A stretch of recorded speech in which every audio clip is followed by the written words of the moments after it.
Good morning or good afternoon, whatever time it is there.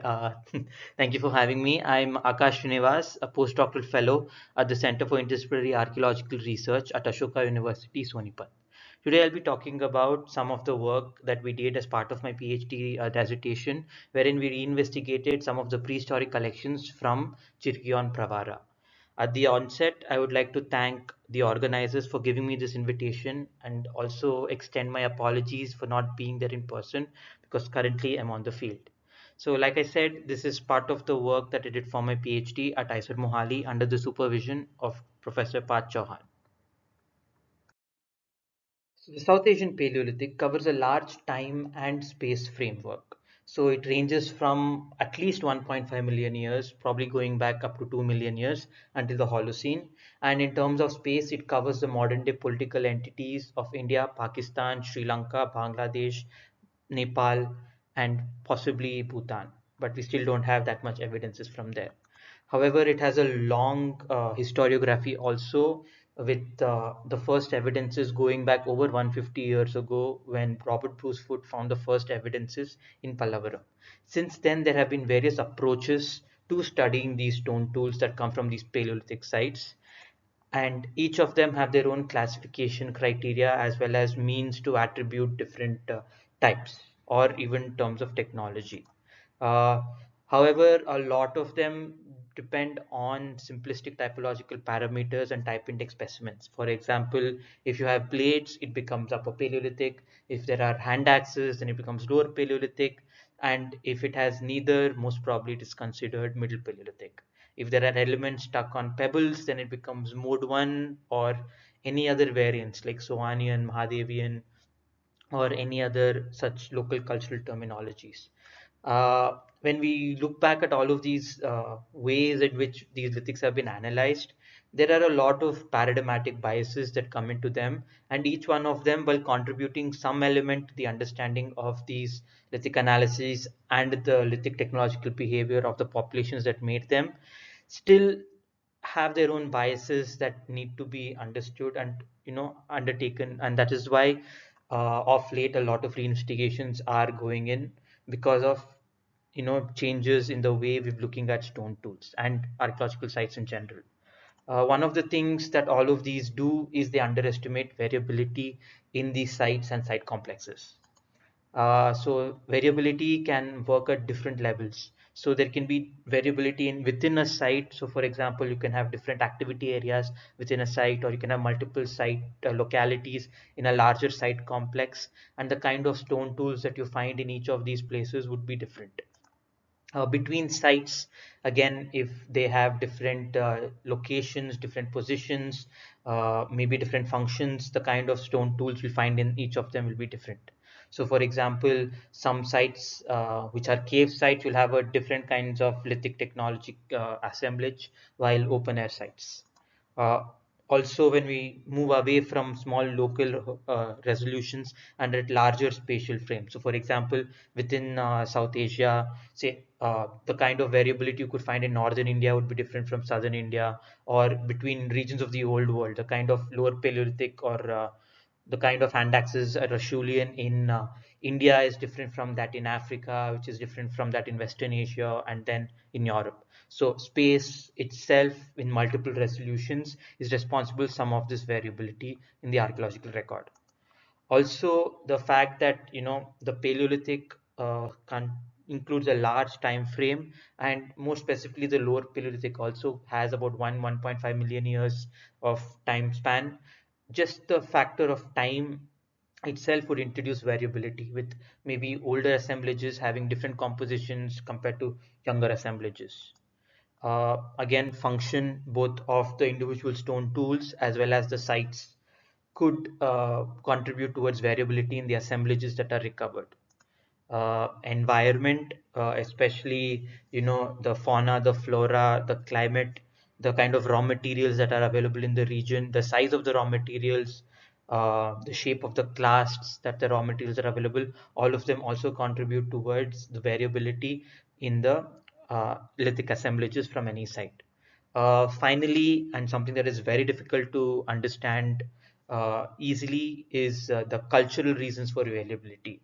not only cultural specific reasons at individual levels, say for example handedness or skill levels of the people who are making the stone tools, and even at population levels, like what could be maybe taboo or some kind of beliefs or the idea for extra utilitarian form in bifaces. All of this will have some cultural components to them, which makes it difficult to identify because they're not easily preserved in the archaeological record, but we know would have contributed towards the variability.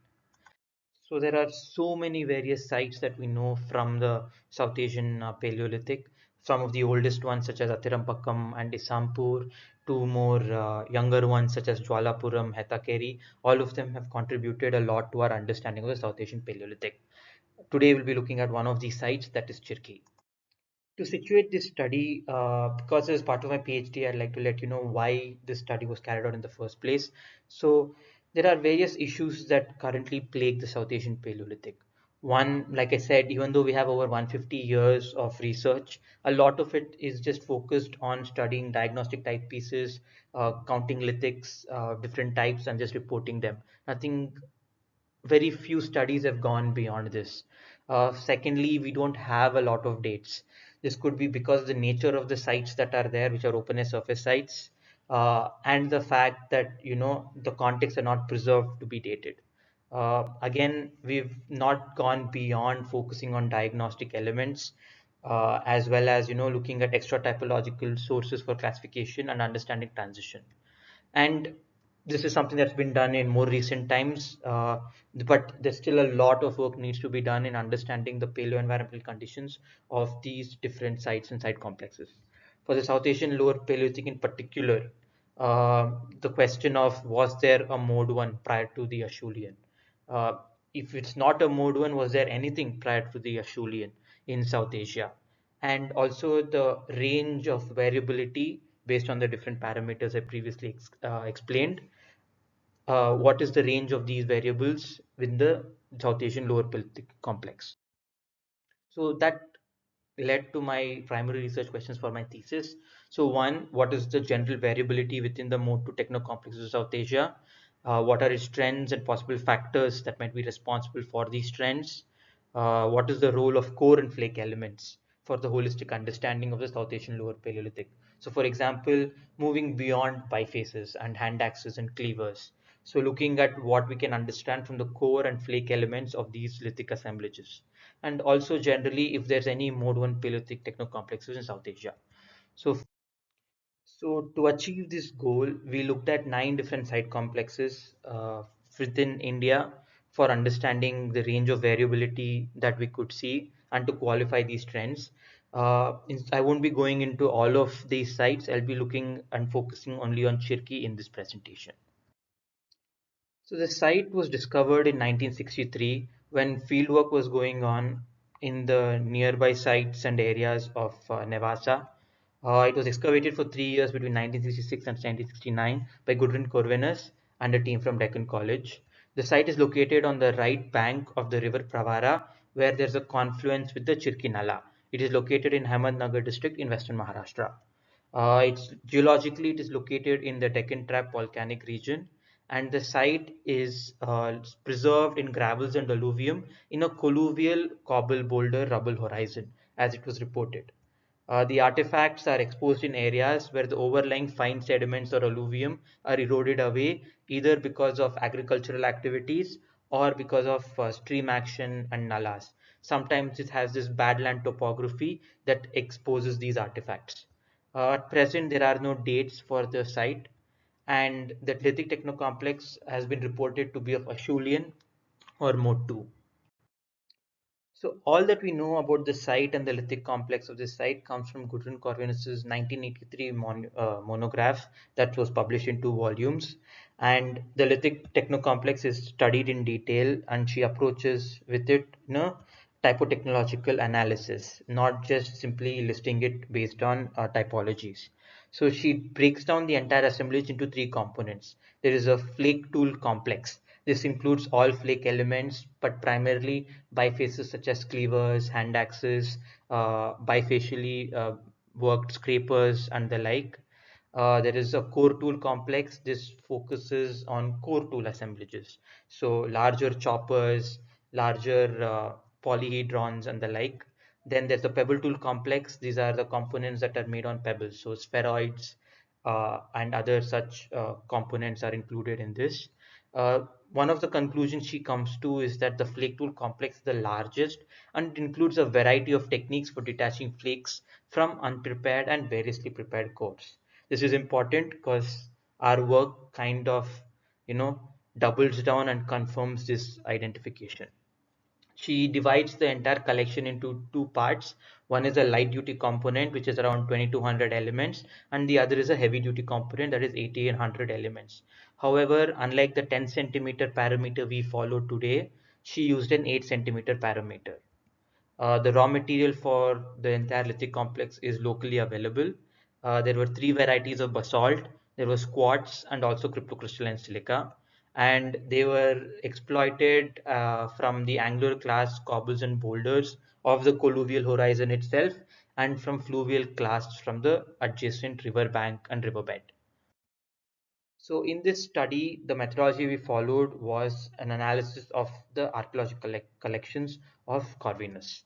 So the data was collected from archival collections that are housed at Deccan College, Pune, and at the Friedrich Alexander University in Erlangen, Germany. The data was analyzed following a technological approach as well as a reduction sequence chain of network analysis to reconstruct the entire manufacture process of the lithic technocomplex. The technological attribution was done based on checklists from different regions. We chose different regions because we didn't want it to be biased because of whatever spatial variability we get related to one particular region. And two, at present, or when we started the work, there was no checklist for South Asia. One of the results of the PhD that we finished uh, was to develop this checklist, which we'll share with you at the end of the presentation. So this way we can further nuance and understand the technological attribution of this site beyond just typology. So we took in various qualitative and quantitative variables, about 50 variables for flakes, about 60 variables for core elements. We took various measurements for bifaces for its characterization, and we made a whole bunch of data sheets with all of this data. So from amongst the different sites, we can see Chirki has two collections resulting in about 326 elements that were included for the study. So when we were analyzing and working on the collections at Deccan College, we found out a lot of the collections could not be identified. She had reported them in the 1983 monograph. There were illustrations of it at the end of the volume, but we could not find it anywhere in the repositories. So after a lot of digging, we came across, thanks to a source that was Professor Ran Barkai. He said that there was some material in FAU Erlangen. So we contacted the professors there. We tried to find out if it was there, and we managed to get access. Thanks to some funding because of the Andrew Sherath grant, which I received, I could go to Germany, stay there for about 6 weeks, 7 weeks, and look at these collections. So what had happened is that when Professor Corvinus passed away, uh, in her basement they found these artifacts, and they didn't know how to deal with it, what to do with it. So they curated at the university, hoping that someday somebody or the other will come and work on it. And thankfully, we managed to find it and we managed to go there and get the information from these collections. There's still some more data out there. Hopefully, we can go back to it, revisit it, and get some more data. In total, about 326 elements were included in this study, about 169 from Erlangen and 157 from Deccan College. These includes all kinds of components, core elements, flake elements, bifacially flaked elements such as hand axes, cleavers, and bifacial scrapers. There were a couple of hammerstones that we recovered, as well as debris and natural clasts that included part of this collection. So what do we get when we apply this approach on this assemblage? So the first thing is that the raw material is various types of basalts and cryptocrystalline silica. In some cases, you could consider them chalcedony, you could consider them jasper. However, we don't know what exactly they are unless we do petrographic analysis. So we are using a general term called cryptocrystalline silica. The raw material is locally available, as we said previously, as class from the regolith, as the bedrock outcrops itself, which were sometimes exposed at the site, and as water-worn pebbles and cobbles in the riverbank. The blanks that were used were either these angular tabular clasts as well as the fluvially derived clasts. The surfaces of these lithic elements are patinated with evidence of weathering, rolling, as well as calcrete concretions. The presence of weathering implies that either they were exposed for long times, either after discard or before our recovery, or they were suspected of multiple cycles of burial and redeposition. The components of this assemblage are cores, flakes, flaked elements, percussion elements, debris, and natural clasts. We could identify two techniques of percussion. One is the direct hand-held stone hammer percussion technique, and the other is the bipolar and anvil percussion technique. In terms of the methods of flaking, you have the opportunistic method, the centripetal, discoidal, and the levolva. So these are some elements. You can see a couple of the hammer stones here. Some of So this is a hammer stone that shows breakage because of its use as a hammer stone. It's not a chopper. We did some actualistic studies in ISET Mohali, and broken hammer stones tend to give these features. So this is a multi-directional core that shows multiple series of flake removals. So you have an earlier flake removed here, then you have a second series of flake removed here. So you see this continuous exploitation of these cores as well. Uh, Further, you have these bifaces wherein you have excessive working on the cortical surface on the dorsal side, but the ventral surface has almost very minimal working. And this is on a very large flake of a cobble. The site shows artifacts that are extremely weathered. So in some instances, we saw that an element that was reported as whole in the drawings in the 1983 volume, when we found them, they were broken. So which means in the recovery in the last 40 years itself, the weathering has acted on it so heavily that they have broken down.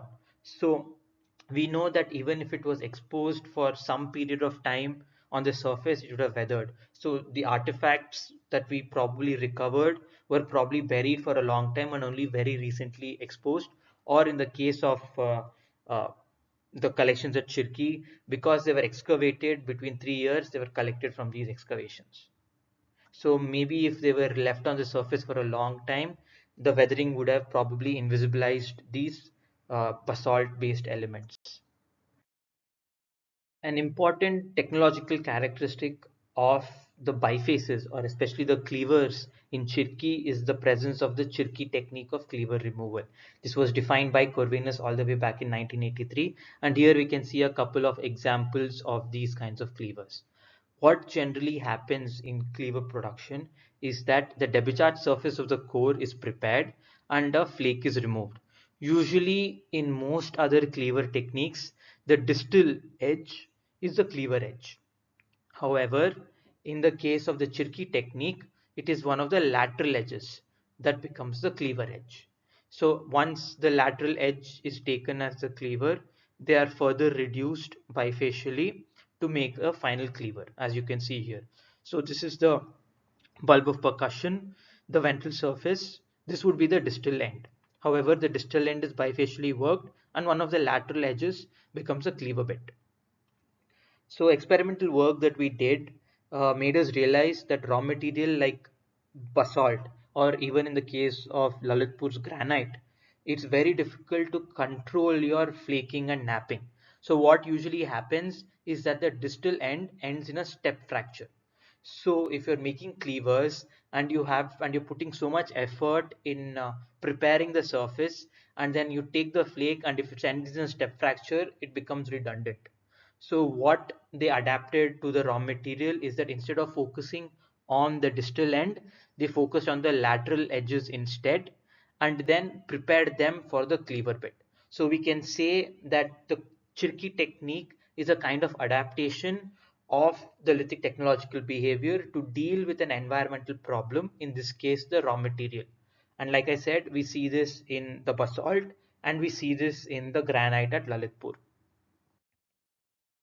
So the reduction sequence that we can understand, the entire manufacturing sequence at the site, is that you have the angular and tabular clast as well as the cobbles and boulders, which become the cores, and these cores are flaked, either using direct handled percussion or bipolar handled percussion to get flakes.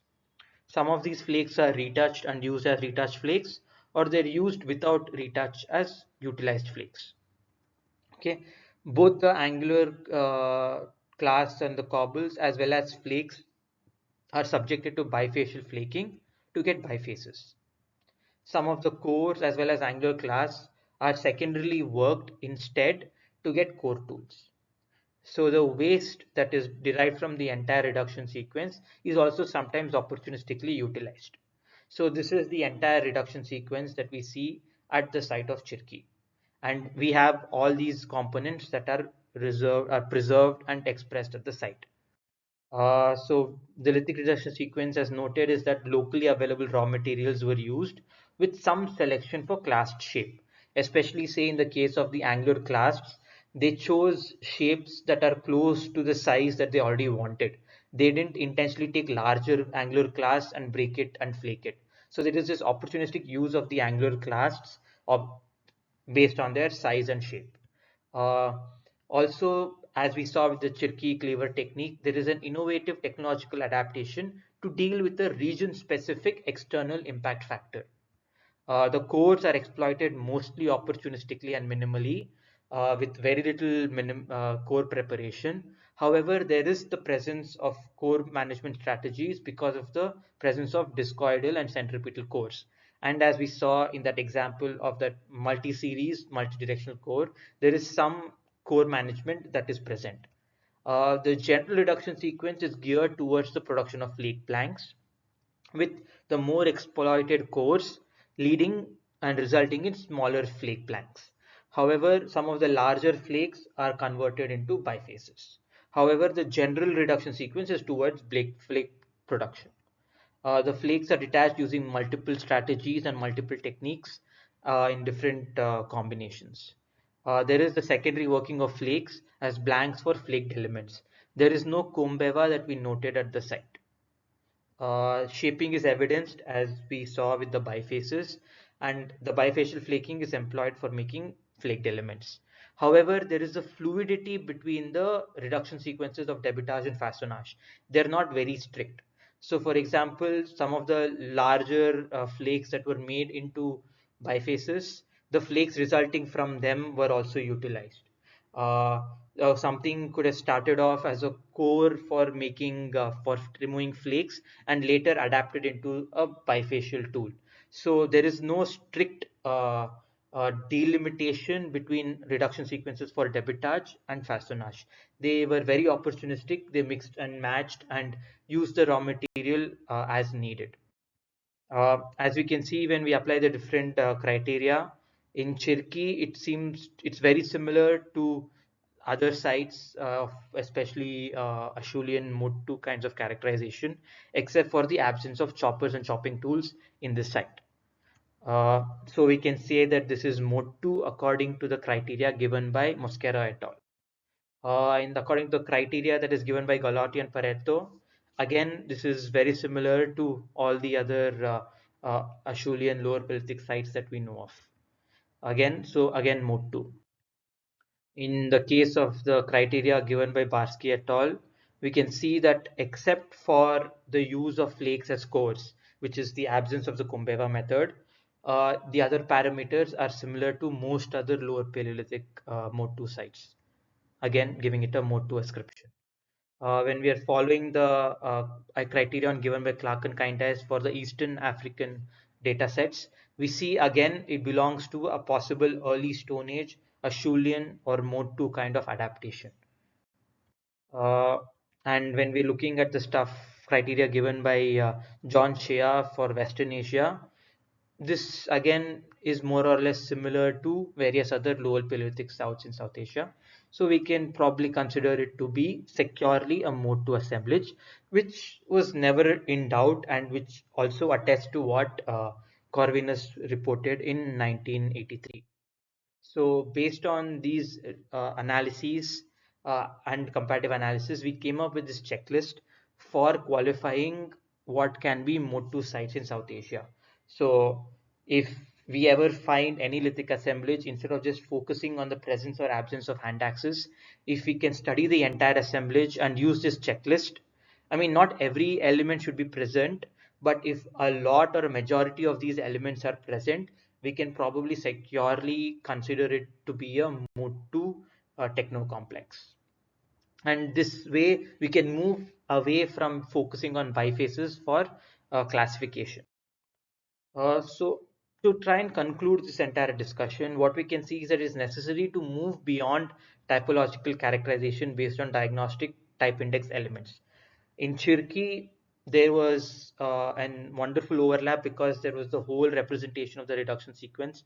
But in some other sites, what would have happened is that if some components are not present or not preserved, or because of various functionalities or uh, say site formation processes, some elements were invisibilized. If we focused only on diagnostic elements, it would probably result in wrong classification. So we should be careful when we are doing this classification and try and move beyond diagnostic index elements. We should focus on holistic and integrated analysis of the lithic assemblages. So this is something that Corvinus herself did in 1983, where when she focused on the small flake elements, which was originally considered to be Nevasian, she said the lithic technological elements that the uh, cryptocrystalline components show is the same as the basalt. So maybe they're not Nevasian, maybe they are also part of the lower Paleolithic. So unfortunately, we couldn't find a lot of the cryptocrystalline elements because they were very small. Hopefully, in the future, if we can come across these cryptocrystalline elements, it would be nice to evaluate them against the basalt elements that we've analyzed. The lithic variability, as we said, can be expressed in multiple resolutions. So we should be careful when we're also doing these technological ascriptions. And based on this comparative analysis, we can see that there is some kind of structural continuity within the South Asian Lower Paleolithic. Could this be the result of cultural behavior, or maybe point towards cognitive aspects? This is something we need to characterize and work on, but for which we need dates. So until we can get more dates, more sites that can be dated, or even develop new methods for dating some of the sites that we have in South Asia, we have to put a question mark on a lot of our interpretations. Something that we need to absolutely understand is the role of site formation processes. Unfortunately, currently, because of a lot of agricultural and other modern land use activity in the region, the site of Chirki can is not readily preserved. So doing future work at the site is difficult. However, uh, maybe in other sites, before we jump into conclusions, we need to look at site formation processes and how they affect the composition, the numbers, the counts of the lithic elements are important before we jump into these conclusions. This work would not have been possible without the contributions and assistance of various individuals and institutions, both for giving us access to various resources as well as pointing us towards the directions for where these resources are available, for giving us permits for undertaking analysis and access to these resources, as well as funding from the UGC through my NET fellowship, from Sheffield University through the Andrew Sharath Fund for visiting Germany, and various other institutions and individuals without whom this would not have been possible.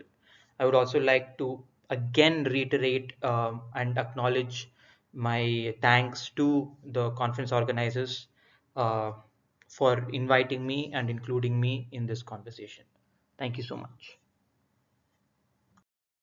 I also apologize for not being able to attend in person. However, if anybody has any questions or would like to contribute anything to this conversation, please reach out to me. My email is here. And Thank you, and I hope to see you all sometime, someplace. Thank you again.